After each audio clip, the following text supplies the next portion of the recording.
The Adventures of Chanticleer and Partlet, from Grimm's Fairy Tales, by Jacob and Wilhelm Grimm. Translated by Edwin Taylor and Marion Edward. 1. How they went to the mountains to eat nuts.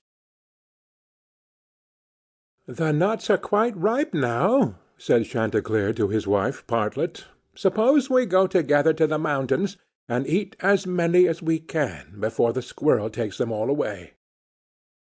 "With all my heart," said Partlet. "Let us go and make a holiday of it together." So they went to the mountains, and as it was a lovely day, they stayed there till the evening. Now, whether it was that they had eaten so many nuts that they could not walk, or whether they were lazy and would not, I do not know. However, they took it into their heads that it did not become them to go home on foot. So Chanticleer began to build a little carriage of nutshells, and when it was finished, Partlet jumped into it and sat down, and bid Chanticleer harness himself to it and draw her home. "That's a good joke," said Chanticleer. "No, that will never do. I would rather by half walk home. I'll sit on the box and be coachman, if you like, but I'll not draw." While this was passing, a duck came quacking up, and cried out, "You thieving vagabonds, what business have you in my grounds? I give it you well for your insolence." And upon that she fell upon Chanticleer most lustily. But Chanticleer was no coward, and returned the duck's blows with his sharp spurs so fiercely that she soon began to cry out for mercy, which was only granted her upon condition that she would draw the carriage home for them. This she agreed to do, and Chanticleer got upon the box and drove, crying, "Now, duck, get on as fast as you can." And away they went, at a pretty good pace. After they had travelled along a little way, they met a needle and a pin walking together along the road, and the needle cried out, "Stop, stop!" and said it was so dark that they could hardly find their way, and such dirty walking they could not get on at all. He told them that he and his friend the pin had been at a public-house a few miles off, and had sat drinking till they had forgotten how late it was. He begged, therefore, that the travellers would be so kind as to give them a lift in their carriage. Chanticleer, observing that they were but thin fellows, and not likely to take up much room, told them they might ride, but made them promise not to dirty the wheels of the carriage in getting in, nor to tread upon Partlet's toes. Late at night they arrived at an inn, and as it was bad travelling in the dark, and the duck seemed much tired, and waddled about a good deal from one side to the other, they made up their minds to fix their quarters there. But the landlord at first was unwilling, and said his house was full, thinking they might not be very respectable company. However, they spoke civilly to him, and gave him the egg which Partlet had laid by the way, and said they would give him the duck, who was in the habit of laying one every day. So at last he let them come in, and they bespoke a handsome supper, and spent the evening very jollily. Early in the morning, before it was quite light, and when nobody was stirring in the inn, Chanticleer awakened his wife, and, fetching the egg, they pecked a hole in it, ate it up, and threw the shells into the fireplace. They then went to the pin and needle, who were fast asleep, and seizing them by the heads, stuck one into the landlord's easy-chair, and the other into his handkerchief, and having done this they crept away as softly as possible. However, the duck, who slept in the open air in the yard, heard them coming, and jumping into the brook which ran close by the inn, soon swam out of their reach. An hour or two afterwards the landlord got up and took his handkerchief to wipe his face, but the pin ran into him and pricked him. Then he walked into the kitchen to light his pipe at the fire, but when he stirred it up the egg-shells flew into his eyes, and almost blinded him. "Bless me!" said he. all the world seems to have a design against my head this morning." And so saying, he threw himself sulkily into his easy-chair. But, oh dear, the needle ran into him, and this time the pain was not in his head. He now flew into a very great passion, and suspecting the company who had come in the night before, he went to look after them, but they were all off. So he swore that he never again would take in such a troop of vagabonds, who ate a great deal, paid no reckoning, and gave him nothing for his trouble but their apish tricks. 2. How Chanticleer and Partlet went to visit Mr. Korbes. Another day Chanticleer and Partlet wished to ride out together. So Chanticleer built a handsome carriage with 4 red wheels, and harnessed 6 mice to it, and then he and Partlet got into the carriage, and away they drove. Soon afterwards a cat met them, and said, "Where are you going?" And Chanticleer replied, "All on our way a visit to pay to Mr. Korbes the fox to-day." Then the cat said, "Take me with you." Chanticleer said, "With all my heart. Get up behind, and be sure you do not fall off. Take care of this handsome coach of mine, nor dirty my pretty red wheels so fine.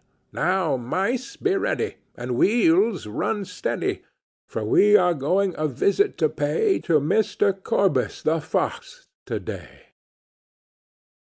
Soon after came up a millstone, an egg, a duck, and a pin, and Chanticleer gave them all leave to get into the carriage and go with them. When they arrived at Mr. Korbes's house, he was not at home. So the mice drew the carriage into the coach-house, Chanticleer and Partlet flew upon a beam, the cat sat down in the fireplace, the duck got into the washing-cistern, the pin stuck himself into the red pillow, the millstone laid himself over the house-door, and the egg rolled himself up in the towel. When Mr. Korbes came home, he went to the fireplace to make a fire, but the cat threw all the ashes in his eyes. So he ran to the kitchen to wash himself, but there the duck splashed all the water in his face, and when he tried to wipe himself, the egg broke to pieces in the towel all over his face and eyes. Then he was very angry, and went without his supper to bed. But when he laid his head on the pillow, the pin ran into his cheek. At this he became quite furious, and jumping up would have run out of the house, but when he came to the door the millstone fell down on his head and killed him on the spot. 3. How Partlet died and was buried, and how Chanticleer died of grief. Another day Chanticleer and Partlet agreed to go again to the mountains to eat nuts, and it was settled that all the nuts which they found should be shared equally between them. Now Partlet found a very large nut, but she said nothing about it to Chanticleer, and kept it all to herself. However, it was so big that she could not swallow it, and it stuck in her throat. Then she was in a great fright, and cried out to Chanticleer, "Pray run as fast as you can, and fetch me some water, or I shall be choked." Chanticleer ran as fast as he could to the river, and said, "River, give me some water, for Partlet lies in the mountain, and will be choked by a great nut." The river said, "Run first to the bride, and ask her for a silken cord to draw up the water." Chanticleer ran to the bride, and said, "Bride, you must give me a silken cord, for then the river will give me water, and the water I will give to Partlet, who lies on the mountain, and will be choked by a great nut." But the bride said, "Run first, and bring me my garland that is hanging on a willow in the garden." Then Chanticleer ran to the garden, and took the garland from the bough where it hung, and brought it to the bride, and then the bride gave him the silken cord, and he took the silken cord to the river, and the river gave him water, and he carried the water to Partlet. But in the meantime she was choked by the great nut, and lay quite dead, and never moved any more. Then Chanticleer was very sorry, and cried bitterly, and all the beasts came and wept with him over poor Bartlett, and 6 mice built a little hearse to carry her to her grave, and when it was ready they harnessed themselves before it, and Chanticleer drove them. On the way they met the fox. "Where are you going, Chanticleer?" said he. "To bury my Partlet," said the other. "May I go with you?" said the fox. "Yes, but you must get up behind, or my horses will not be able to draw you." Then the fox got up behind, and presently the wolf, the bear, the goat, and all the beasts of the wood came and climbed upon the hearse. So on they went till they came to a rapid stream. "How shall we get over?" said Chanticleer. Then said a straw, "I will lay myself across, and you may pass over upon me." But as the mice were going over, the straw slipped away and fell into the water, and the 6 mice all fell in and were drowned. What was to be done? Then a large log of wood came and said, "I am big enough. I will lay myself across the stream, and you shall pass over upon me." So he laid himself down, but they managed so clumsily that the log of wood fell in and was carried away by the stream. Then a stone, who saw what had happened, came up and kindly offered to help poor Chanticleer by laying himself across the stream. And this time he got safely to the other side with the hearse, and managed to get Partlet out of it. But the fox and the other mourners, who were sitting behind, were too heavy, and fell back into the water, and were all carried away by the stream and drowned. Thus Chanticleer was left alone with his dead Partlet, and having dug a grave for her, he laid her in it, and made a little hillock over her.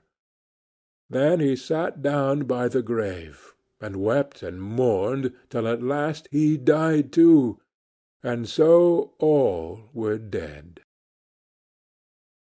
End of the Adventures of Chanticleer and Partlet.